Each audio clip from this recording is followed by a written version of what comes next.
आयलोनगर अपडेटमध्ये स्वागत। आज दिनांक 10 सप्टेंबर अहमदनगरमधील ठळक घडामोडी।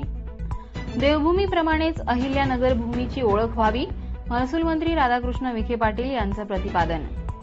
सोयाबीनला किमान 4892 प्रति क्विंटलचा हमी भाव, केंद्र सरकारची घोषणा।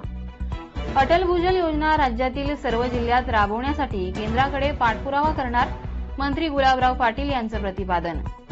विधानसभेसाठी प्रशासनाकडून अधिकारी कर्मचाऱ्यांच्या नियुक्तीसाठी प्राथमिक तयारी।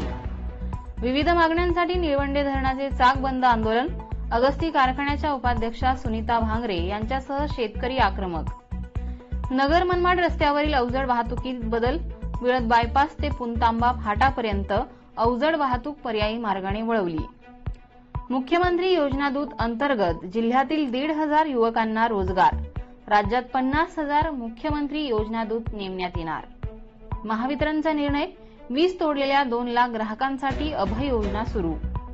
पोस्टाने मागवले अंमली पदार्थ, गुन्हा दाखल, एकास अटक। खून, दरोडा, जबरी चोरी करणारी टोळी गजाआड, स्थानिक गुन्हे शाखेची कामगिरी।